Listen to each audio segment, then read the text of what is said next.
Gitu. Ge seorang perawat kan sebenarnya nge. Tapi kemudian mengetahui trik-trik marketing dari siapa? Dari ajinya? Dari buku. Oh, bukan dari ajinya. Kalau ajinya lebih banyak motivasi, teori, kenten. Ya ada lah manfaat ajinya ya sebenarnya. Ada banget. Sampai memiliki pelanggan yang ada di luar Bali dengan dan bahkan non Hindu mungkin Ge. Iya. Pernah Ge melakukan survei atau bertanya, dupa saya dipakai apa nih Ki untuk mereka-mereka nih Ge? Ketika kotor, ketika menstruasi, Ge tidak mengambil pekerjaan nih Ki. Iya. Kira-kira apa penyebabnya? Sebenarnya sih sebuah keyakinan saja. Kalau menurut saya aura dupa itu adalah dari diri kita sendiri kan. Kalau seandainya saya sudah punya pikiran yang negatif, hasil dari apa yang saya kerjakan akan negatif juga. Dek, kamu sedih, dupamu ini meredup. Jadi orang tidak melihat kamu sedang jualan. Kamu seperti tutup loh daganganmu.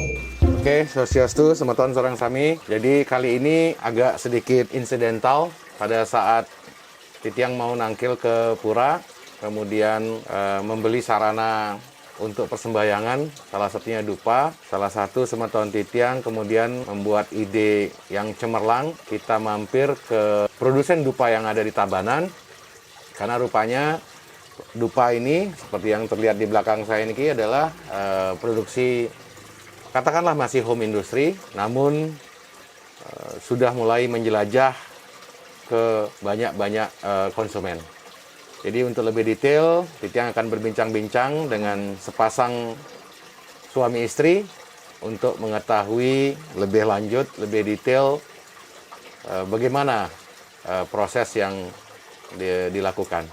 Oke, Bu Rini, Bu Rini, Aji. Aji ini beliau namanya nama jeleknya Dewa Eko, tapi sebenarnya dipanggil Dewa Eka gitu. Jadi ini pasangan suami istri. Siapa yang lebih paham mengenai mekanisme anunya? Atau gini aja, Tiang yang ngaturnya. Aji, mulai tahun berapa berpikir untuk melakukan usaha seperti ini, Ki?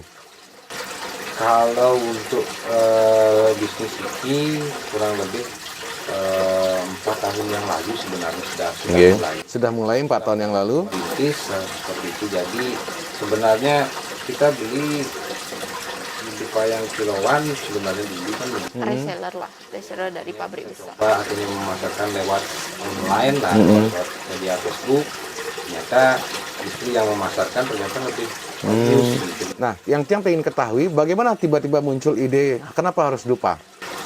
Kalau yang lihat banyak bisnis yang ada kan gitu. Jadi sebenarnya bisnis di dupa ini dia dipergunakan setiap hari sama orang. Ini sih bukan termasuk istilahnya Semeton Bali kan. Tapi kebanyakan juga Semeton yang lain. Begitu. Kita tidak berorganisasi dengan satu segmen saja. Tapi banyak segmen lah gitu kan. Ternyata istilahnya ya sementara sampai saat seperti ini jalan. Masih jalannya. Nikah jadi 4 tahun yang lalu. Kemudian dalam pelaksanaannya lebih banyak ke ibu nge, ke istri nge. Amun kentan nasampura niki Tiang mau ngakin ke ibu niki nge. Oke, jadi gini. Panggil Ge lebih keren kayaknya. Aduh, jadi kalau ibu, muda. Kalau ibu tuan Tiang asana kan. Oke. Ge.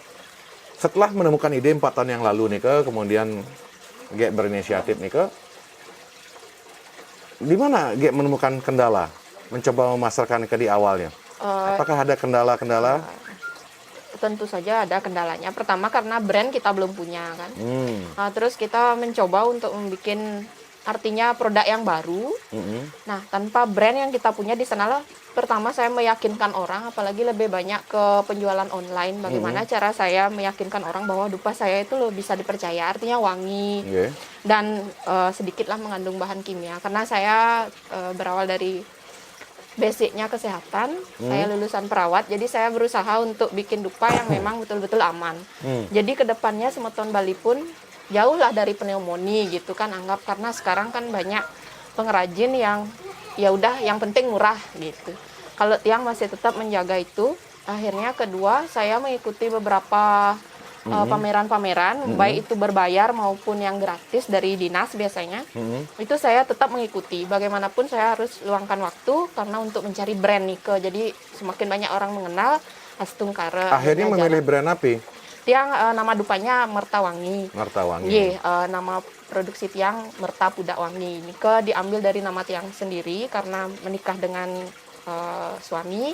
Nike jadinya Jero Pudak. Jadi dari situlah Merta Pudak. Awalnya Merta Pudak aja. Nike pun dari suami namanya, biar artinya nama saya ada mertenya lah gitu. Nah, karena kita produksi dupa, ya udah tambahin wangi deh gitu. Akhirnya kita punya produksi Merta Pudak Wangi dengan dupa Merta Wangi. Ada satu poin yang bagus tadi. Mungkin image orang bahwa dupa Nike menyebabkan sesak nafas. Betul. Kemudian G berimprovisasi membuat dupa yang kemudian risiko pneumonia itu menjadi lebih berkurang lah ya, atau bisa dikatakan tidak sangat berdampaknya. Oke. Kemudian setelah brand Nike tetap menjalankan melalui online Nike? Masih tetap menjalani online. Kita tiang kebetulan banyak mengikuti pelatihan-pelatihan yang ditunjuk sama dinas. Nah, di sana kita belajar. Akhirnya saya ikut di pertama kali mulai dupa ini memperkenalkan dupa di Facebook. Facebook itu tiang bikin fanpage Facebook itu bisa dilihat oleh banyak orang. Nah, dari sana lebih banyak dupa saya keluar daerah. Jadi luar daerah yang lebih banyak, Kalimantan, Sulawesi, Lampung, di sana tuh ada Blitar, sudah masuk juga Mojokerto, dan yang untuk Jawa bahkan non Hindu yang lebih banyak ordernya. Nah, Enten.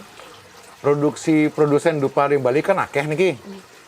Selain penggunaan media sosial yang Gek yakini bahwa Nike sangat membantu promosi produk Gek Nike, bagaimana Gek akan menghadapi persaingan-persaingan dari produsen-produsen dupa yang sudah ada di Bali? Tiang sih tetap berusaha dengan identitas dupa tiang, walaupun terkesan mahal, tapi tetap tiang punya target market sendiri. Dan yang kedua, tiang mencari reseller. Jadi dengan cara main jejaring lah. Artinya saya kasih pengambilan sekian untuk distributor, pengambilan sekian untuk reseller, dan eceran juga ada Genten. Sekarang sudah ada berapa distributor? Kalau saya setiap wilayah di Tabanan sampun. Jadi Slemadeg Barat, Slemadeg Timur, Slemadeg sendiri udah, sampai di Baturiti sudah ada, Keramitan juga udah. Jadi satu orang ya megang satu-satu. Jadi nanti pun kalau misalnya masyarakat mau beli bisa pada mereka dengan harga yang sama dengan tiang. Kalaupun memang ada yang mengetahui tiang produksi di sini, dia hanya pengambilan jumlah sedikit, dia akan kena harga konsumen. Jadi distributor tiang aman. Gek seorang perawat kan sebenarnya nge. Tapi kemudian mengetahui trik-trik marketing dari siapa? Dari ajiknya? Dari buku. Oh, bukan dari ajiknya. Kalau ajiknya lebih banyak motivasi, teori, Kenten. Ya adalah manfaat ajiknya ya ada, sebenarnya. Ada banget. Kalau tiang lebih banyak dari buku, gimana online itu sih. Oke. Jadi menghadapi persaingan Nike tidak takut ya, tetap eksis kan. Ya, artinya walaupun harga lebih mahal, tapi Gek yakin Gek akan punya segmen pasar tersendiri. Selama niki 4 tahun kan ya. Jadi berarti 2016 nge, sampun kira-kira mulai aja nge. Tapi kendala utama selain persaingan, selain kompetisi? Sebenarnya kendalanya adalah antara kita sebagai UKM, antara produksi dan pemasaran itu sangat susah menurut saya membagi waktu. Kalau kita akan fokus di produksi, misalnya kita targetkan jumlah besar, untuk pemasaran kita susah. Jadi antara main HP dengan produksi ini kadang-kadang kelabaan. Saya baru ada 1 staf aja yang membantu di sini, jadi kita produksi kadang-kadang di waktu yang senggang, nanti stafnya tinggal kemas saja. Oke, Dike masalah operasional kira-kira hambatannya, bukan hambatan sih, tantangannya nge. Kalau Titi yang bertanya lebih dalam mengenai permodalan, kira-kira ada tantangan kan? Ya hampir sama juga sih. Di modal juga sama. Jadi untuk sekarang dari suami sih triknya, seberapa kita ada orderan misalnya dupa A. Oke, kita maksimalkan ke dupa A dulu, nanti berikutnya baru kita ke dupa B untuk pandemi ini.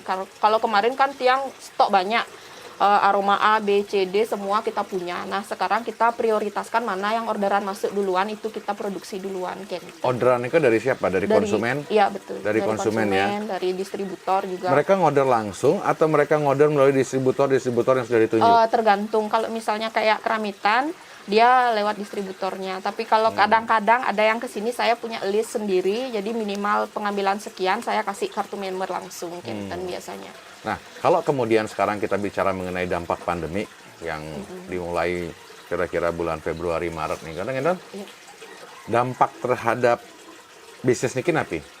Kalau di saya sih volume belanja dari distributor dan reseller menurun volumenya, tapi resellernya bertambah banyak. Artinya mungkin banyak yang kehilangan pekerjaan itu nyambi jualan dupa, cuman jumlah pengambilannya jadi sedikit. Berapa persen sampai kira-kira kalau kita presentasikan itu? Wah, ada sekitar 50%-an ada. 50% Ya, turunnya. saya punya beberapa pelanggan yang hotel, megang hotel, biasanya per minggu dia sampai 2-3 juta belanjanya, sekarang 800.000 sampai terus kadang-kadang 1,5 aja kenten. Oke, tadi dia menyebutkan bahwa gara-gara di Facebook segala macam nih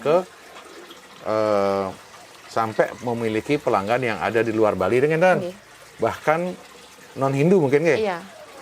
Pernah Ge melakukan survei atau bertanya dupa saya dipakai apa nih Ki? Untuk mereka-mereka nih kan?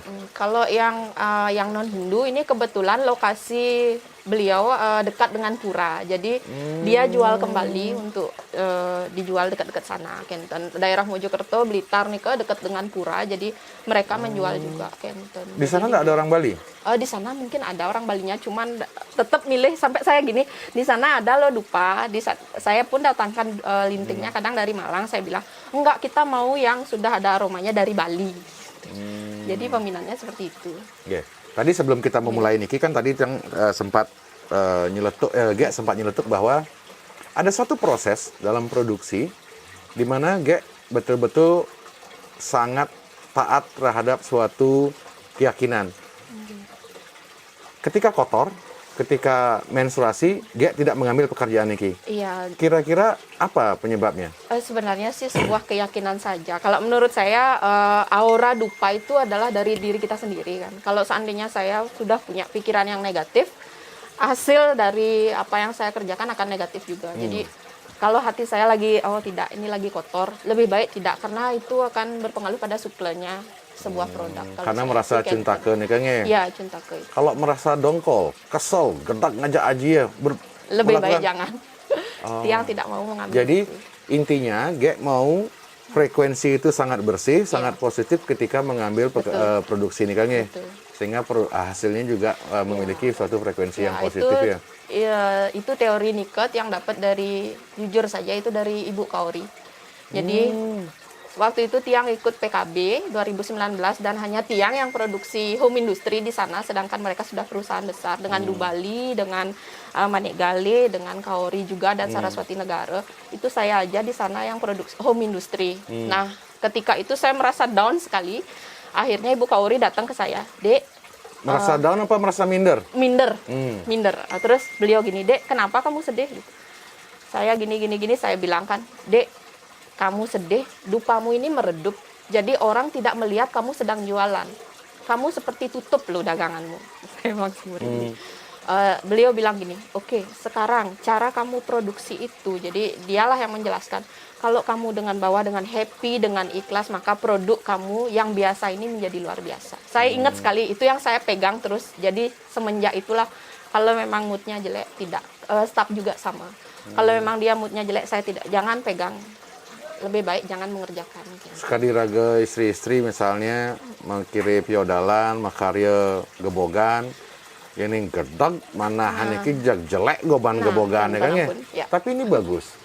Seorang produsen besar seperti Bu Kaori kemudian mau sharing, mau malah memotivasi UMKM, ini sangat bagus. Esensi bisnis ini kan di sana sebenarnya, bukan kemudian membunuh yang kecil. Pertanyaan yang selanjutnya Peniki. Selama 4 tahun Niki tentunya sudah terdengar lah di Kurayan Tabanan Niki. Dan kayaknya tadi Gek menyebutkan bahwa ternyata Pemkap juga memberikan suatu atensi-atensi dalam bentuk pelatihan-pelatihan. Gitu nggih. Artinya Gek merasakan bahwa sebenarnya pemerintah juga betul-betul concern mengenai UMKM Niki nggih.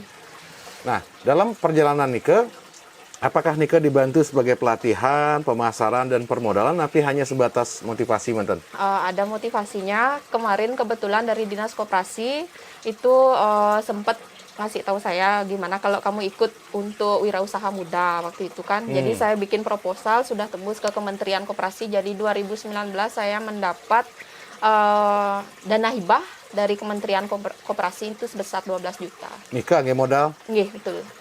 Ke tiang mulai produksi dengan banyak aroma dari sejak 2019 dari Kementerian Koperasi Nika. Jadi pertanggungjawabannya setiap 6 bulan sekali selama 2 tahun. Sampai berapa lama? 2 tahun. Sampai 2 tahun dan Iya. Nika sudah lunas.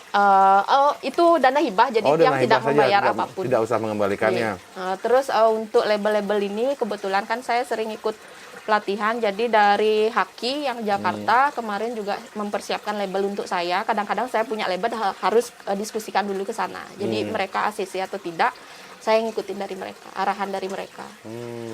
Ya. Nggih. Terus mengenai Niki agak masuk ke dalam Niki. Sebelum pandemi, sebulan kira-kira penghasilan Ibu berapa? Udah sih di pembukuan sekitar ya 50-an, 53, 55 itu masuk. Juta? Iya. Sebulan? Iya. Bukan home industry lagi dong namanya itu. Sudah emosi sedang nih sebenarnya kan? Ya, anggap aja masih. Nggih. Harus tungkarin aja lah. Sekarang udah turun sih dia. Ketika Gek sudah merasakan itu, Gek mendapatkannya dari Bu Kauri semangat ini. Adakah keinginan Gek kemudian untuk mengajak semeton, ipar, sepupu di daerah lain untuk melakukan hal yang sama?